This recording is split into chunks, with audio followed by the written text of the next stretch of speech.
welcome back to Two Dope Black Doulas, everyone, where we keep it real about Yes, birth welcome. work, sustainability, and protecting our joy in this calling. And today's conversation is a big one. We're talking about what it means to be a birth doula, operating and leading in national spaces. Yes, Some good today, stuff. yes, we are honored to be joined by Nakia Lawson.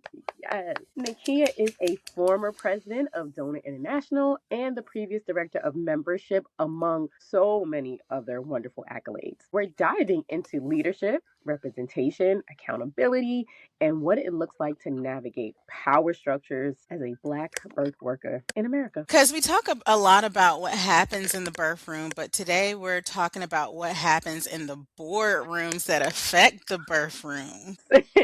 Yeah, that's a whole other conversation, and we're gonna have it today. So before we talk about systems and structures, Nikia, we want to start with you. Tell us a little bit. How did you enter into birth work in the first place? Oh gosh, I've told the story so many times, but your audience gets to hear it Yes. directly from me. I started out this journey as a student engineer. So I was actually, from the time I was in third grade, I got an Ann Brandon Award. It was a school award for mathematics. And so I asked one of the teachers, if you're smart in math, what can you be? And Dr. William Rayford Haney told me, a little Black girl in Fort Worth, Texas, when I was 9 years old, I could be an engineer. And I believed it. Oh, And so I poured myself into math and science. I was a STEM, back then STEM wasn't even a thing, but I was a STEM student and I literally did all the math, all the science. I went to Phillips Andover in the summers. I went to Phillips, yes, I went to Andover. So I spent my love that. summers learning more and more, preparing myself. I graduated from an academic high school that focused on science and engineering professions. Then I turned around and went to college on a full academic scholarship to study physics for 2.5 Hey, years. Yes, hey. yes. I was an uber nerd status. And then it just so happened that I was on a 5-year BSMS track to become an electrical engineer. And one of my classmates, she and another classmate, they got pregnant, and she decided to terminate that pregnancy. And in the midst of that, I went to sit with her to terminate that pregnancy, unbeknownst to me that it was going to be a life changing experience. I was also 6 months pregnant myself. My ex husband and I were pregnant with my daughter, and I literally was in an abortion clinic with a friend of mine, and she was terminating the pregnancy. The whole time I'm sitting there, I'm asking questions. I'm all in, I'm like, what made you do here? What made you decide to do this? Sure enough, I'm listening to a 15-year-old girl tell me the process of an abortion, having already had an abortion. Mm. So here she was at 15 years old, and she literally was explaining this process. And I literally had a spiritual epiphany sitting there in that clinic that day. And it wasn't destined for me to be an engineer. I went back to school that next semester, gave up my $86,000 Oh, academic wow. scholarship, Wow. got on financial aid, and and changed my major to social work. And from that point on, I started working in maternal health. Didn't even know what Wow. that looked like, but I knew I wanted to do something related to teen pregnancy. Mm. And so that's kind of where I started. I ended up going through an internship with the Georgia Campaign for Adolescent Pregnancy Prevention back when it was GCAP. They've since changed the name and restructured their program here in Georgia, but I was a part of the inception of GCAP when Jane Fonda started that program. Before it had legs, before it had a doula component, before it had anything, it was a part of the Mentoring Institute at Big Brothers Big Sisters of Greater Atlanta. And so that was my journey. I worked with Mercy Mobile Hospital doing their teen resource mom clinic, and I was like, this is what I want to do. But I thought I wanted to do it as a social worker. And then that was a part of where I kind of got the passion for maternal health. But where I got the passion in that delivery room, that happened 30 years ago, 30 years ago in a few months, because it's been 30 years. December 25th marked my 30th year as a doula. My sister went into labor on Christmas Day.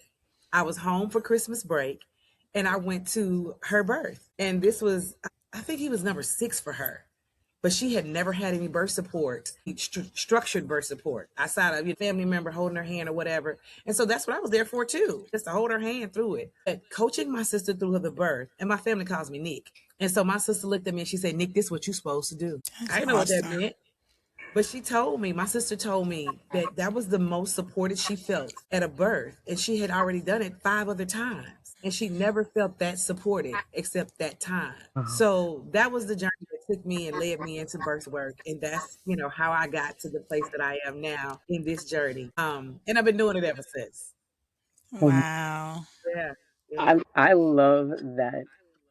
adore that experience and just hearing that and hearing your voice go higher and higher as you got more excited because you're realizing like this is cool. This $86,000 is great. However, yeah, I'm gonna put this on the side because I know I have to ask, what did your early doula years look like? But also, what did your family say and everyone around you like? Did you just shelf a almost $90,000 scholarship? What did that Well, look it was like? my ex-husband at the time. The crazy thing is, I got married in high school, and so my ex-husband and I were along the journey together. And Gotcha. so he was like, "Pick something.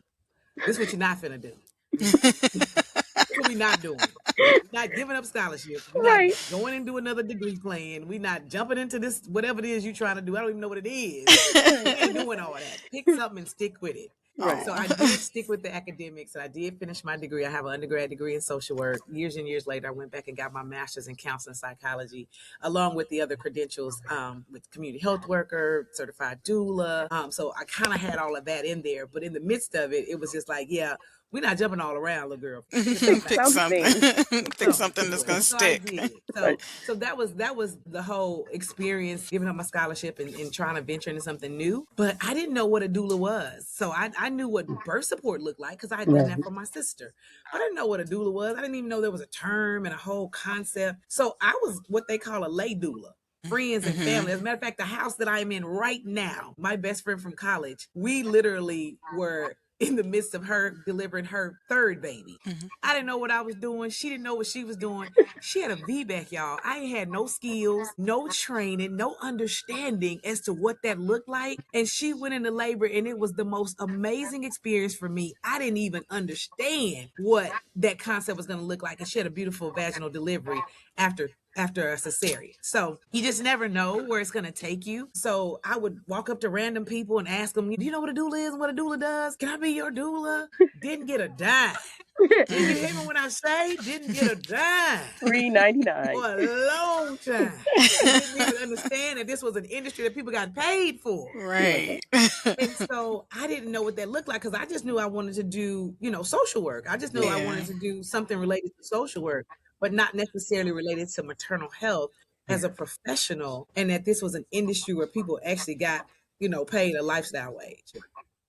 Yeah, and as as doulas are becoming more in the forefront now with birth work and people are understanding more about doulas, there's more opportunities from like a boardroom type standpoint or a boardroom position for us to be at the table. So, was there a moment where you realized I need to be at the table where decisions are made? I don't know if it was a moment that I realized it or if it. So leadership is for some people it's innate. It's in you. If you are a leader, some people are born leaders. They say that whole born leaders thing, that's real. And for some people, you kind of are groomed into it, or you kind of acclimate to what leadership looks like. But for me, the benefit of having been a trainer for DONA International and having trained so many doulas before I stepped into the space as a part of the board of directors for the organization, that kind of shaped my journey as well. And so that's kind of what I leaned into, the fact that I already had a component of leadership, again, having gone and gotten a master's degree, having Mhm. worked in spaces, nonprofit development. And so that was a part of it. And so I understood systems. So I understand birth. I tell folks all the time, I'm bilingual, honey. I speak English and I speak birth. And so Mhm. in that regard, like that. Okay, so there's that. But I don't just talk about it; I live it. It's what Right. it's literally a part of my DNA at this point. But I do understand systems. I understand policy. I understand behavioral health, and so because that's who I am, made the leadership component a lot easier to navigate. Mm. I think everything that you just said, I feel like for me, in my experience, first of all, I always say, like, I'm a firm believer that experiences build on experiences that shapes you into being where you need to be in life. I'm definitely a proponent of that kind of thinking. And if you understand a system, like you said, mental health, you understand the mental health system, then you understand insurance reimbursement. You understand those pieces that will help be able to help you navigate in the rooms when it comes to the policy making and things. So I definitely that resonated with me a lot. Did you ever imagine though that you would lead a national organization like DONA? That I ever imagined it. I knew it wasn't an impossible. Well, let me just say this: it wasn't anything that I ever wanted to do. I kind of fell into it just by hook or crook because I was already on the board of directors. We had some challenges that came up, and the opportunity posed itself. And Mm, as I was contemplating whether or not I wanted to step into it through prayer and in conversation, friends and family, it was a next best step. It wasn't that I Mm, was like planning and preparing for it mm, or like aiming mm, to do it like, oh, this is what I got to do. I'm about to be president of DONA International. right. That wasn't what my goal was. It just happened to be that that's what I fell into, and I embraced it. Yeah. yeah, Right. definitely. People ask me all the time because I work in state government in the mental health capacity. So I get that question all the time, like, what is your goal? What is your plan? Like, where do you see yourself in 5 years? I fell into the roles that I was that I have the leadership roles that I've been in. It just happened and because of naturally because I had Yeah. this experience and it led to this. And so that for sure resonated with me a lot as well. I didn't necessarily plan and I don't have a plan. I'm just working my What it way is. through and being led by the spirit, like being led to where I need to be. And taking into consideration that a lot of your leadership comes from your lived experiences, and Yeah. so that's where it happens. And so you develop the understanding of governance, and you understand how to move through the systems that put you in that position. But you Yeah. have that cultural congruence that is already there. You have that level of competency that helps propel you when you're in those spaces. And so that's something that just kind of comes, like I said, it prepares you. And some people are prepared for it, some people are born with it, and some people they have to actually work at it. I Mhm. appreciate the fact that I ain't had to work too hard. Mhm. I still Mhm. had to work at it. But the goal is to build the systems, Yeah. not just building your business, but building systems that are sustainable for everybody. And so you just kind of know that leadership is something that you don't just have to aspire to, but it's a reflection of what you've already embodied. Yes, Absolutely. yes. Absolutely. So it's powerful to me to hear your journey that lead you to where you are now because so many doulas don't see leadership as an option. Some people, like you said when you first started out as a doula, some people are thinking I'm just doing this for because it's something that I'm passionate about, not necessarily because I'm seeing it as a business or money connected to it, but I just want to help people. So, but seeing the options that are there for leadership leads us into something bigger. So let's switch gears and talk about being a Black leader in national spaces. National birth organizations have historically not centered Black doulas. So we want to talk honestly about what it means to hold leadership in spaces that weren't necessarily built for us. And So it was an honor, for one, to be in that space, but it was also heavy. Yeah. And so you kind of got to look at it. It was an honor and it was a weight at the same time. Copy. I have a question. Were you the first Yeah, Black no. president? Okay. I was just wondering when No, you no, said that. I no. was like, So, and kind of going into that, Dona had for in 30 years, they only had three Black presidents, three. And so we had one elected president by the membership, the other through a process in a series became president, and then as a result of a situation I became president because it was kind of an appointment. I was already in a board role right. on I the was board of yeah. directors and then Gotcha. ended up getting the appointment over the 30 years. And so looking at it like that, thinking about our current government and how long it took before a Black individual had an opportunity to step into that space, be at a right? table, right, Right. right. But 100 years. look what happened when that door was opened. Mhm, Look at mhm. the opportunity now when the Right. door was opened. And so from Shirley Chisholm all the way up to Kamala Harris, like Right. we look at where Black women have been in these spaces, from Yes. Jesse Jackson to Barack Obama. Yeah. Look at the Yes. spaces from Penny Simkin to Nakia Lawson. Okay. Amen. It's, I mean, because she's been credited with creating this industry, and so being one of the first presidents of DONA International and founding member of that organization that set the standard for the industry. Mhm, mhm. Three Black people, and now that opened the door because behind me, two more Black women stood Wow. at the helm, Yes. and it opens the door. More Yeah, Black women sitting on the board of directors. For the yeah. longest time, I can recall from 2008 when I joined the organization up until maybe 2015 or 14, there had been no Black board members. Mm. And then there was one Wow. Black board member for at that time, it was the multicultural department. Then it shifted names. And then we had another one person that sat on the board. And then it started to look a little bit more diverse. But the diversity of the board of directors is only as representative as the diversity of the membership. Right. Mm.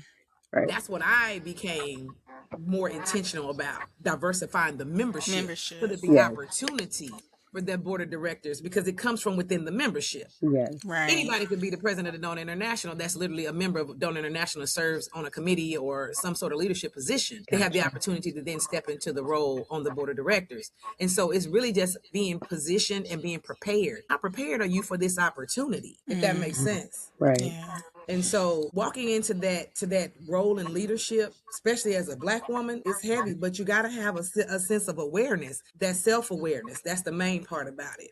You know, I represent the generations coming behind me, the legion of doulas, the legion of birth workers that I've been training, that nobody is looking at to say, come on, baby, I got a space for you. It's like, baby, let me create a space for you. Yeah. And that's my intention. That was my intention, is to create the space, if that makes sense. Absolutely. Yes, absolutely. That makes perfect sense. Were there any unspoken challenges with you being in leadership? And what were they? If you can name those. She said, how much time you Were got? there any challenges? How much time you got? Okay, exactly. So yes, of course, there were challenges along the way. Again, talking about trying to navigate these systems that weren't built for us. There was no equity in the conversations when I stepped into this space. Equity wasn't a conversation. Policies and procedures, power structure, stuff like that. They didn't have us in mind. We were not the priority per se. You know, Black people were not at the center of these conversations, nor were Black doulas at the center of these conversations. And so advocating for change, you know, you kind of raging against the machine. We're talking about a long-standing machine where Black individuals were not in the forefront. We weren't in the center. We weren't in the background. We just weren't there. These long-standing systems existed long before these opportunities were presented, if that makes sense. And so that challenge was kind of there. It's a part of what you kind of walk into, knowing you walk into it, the emotional labor. People turn to me and they kind of expect me to have a certain way of which I present myself, even though there's all kinds of disconnect and disrespect, disregard that goes along with being a Black leader in these spaces. You know, I got to maintain my composure. I've got to maintain, you know, the fact that I can show up with solutions and I can come up with strategies and all the things that make a leader a leader, on top of the fact that I got to take my ego out of it.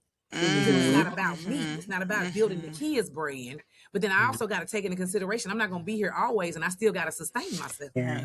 Right. Sustainability. The sustainability piece is really big. We use that word a lot. We can pivot a little bit. How can Black doulas advocate within systems without burning out? So, and it's kind of going back to the whole idea of being prepared. And so you have to be prepared to be in a space. And if you're not prepared, then you don't show up as competent. You don't show up as respected. Yeah. And so that's an important part of what we need to do to make sure that we don't burn out. You got to have a self-care regimen. If you don't have a self-care regimen, then that's gonna lead to additional burnout. You've got to have someone that you can, some thought leaders. But more than anything, and I truly believe minimizing of burnout comes from community mentorship. If you don't have mentorship, you will burn out. You don't have somebody to bounce your ideas off of, someone to pour into you, someone to help you unpack when birth gets heavy. Because we know it gets heavy. So a lot of that is making sure that you have the preparation and making sure you have an understanding.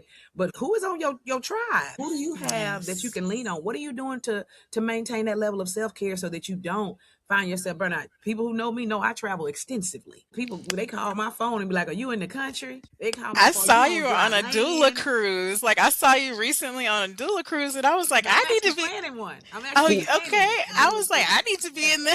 I need to do Yeah, I'm that. actually planning it for Labor Day. My travel Yes. business is actually planning a cruise for Labor Day. I Yeah. can That's see that. awesome. That's awesome. See, yeah, that look, yes, all definitely building the community, but also like you said, that mentor and having that thought partner because we talk about it privately, Brittany and I, we talk about it on podcasts how doulas and burnout is something serious and it happens very quickly even at our early time as doulas already we're like we don't have to say yes to everything like we had a whole episode about that because it does feel very heavy and burnout is very real. But I do love the tips you gave us because it's true. I'm like, that would make sense. When you have that thought partner, when you have that self care set up and being prepared in the space, it changes the whole mindset. Everything shifts. And Yes. getting paid. Don't get me wrong. And getting paid. Oh, You no, have to no. compensate so Look, you don't get in burnt out. that, look, Oh, You get burnt out absolutely. when the cash and when the Absolutely. and the money line up. It's just it's likely like, to burn well, you look, out. well, we can do it. We can make this work. We can make this work. Exactly, exactly. So we'll pivot a little bit. I know we're talking, especially now, talking about compensation and such. Now, there's always tension with reforming systems, especially in today's society here in America and protecting community rooted care. So I want to talk a little bit about that. We know we have in certain states there is Medicaid reimbursement that comes in with in the doula world if someone is certified or not. And sometimes some states they do recognize it. Well, if you have DONA or other accolades and certifications, you can be reimbursed. And then other times it's more like, no, we can't do that because you're not certified. It can, I feel like it does harm some community workers that are birth workers. How do you balance between the standardization and the cultural autonomy, especially with community versus what they deem professional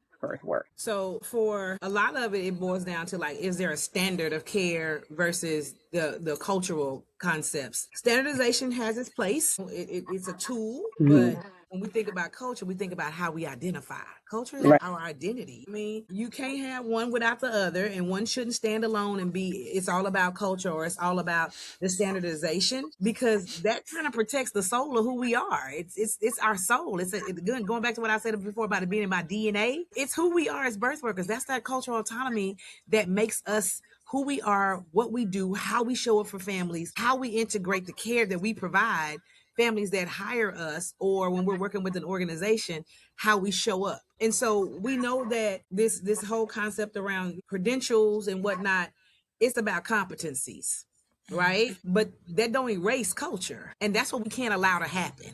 Mm, We can't mm, allow minimum standards and certifications to erase culture, if that mm, makes sense. Because that's what we're seeing. Because don't get me wrong, when you have a standardized process, those standards are in place to kind of protect those families. We want to make sure that there's a certain way we do things to protect our families. There's a way that you have these standards in place to establish Medicaid reimbursement, to establish the way we work with systems like hospital systems and doctors and this interdisciplinary care that we provide. That makes sense. Insurance companies have a way. So there are standards for that, but they ain't got nothing to do with how we show up. They don't have nothing to do with the soul of the work that we do. And so that's where I think a lot of the balance has to come in. So we can create a balance between what is a standardized credentialing competency related offering, because y'all, that's systems, y'all. That's systems talk. mm, That's colonizer language. mm-hmm.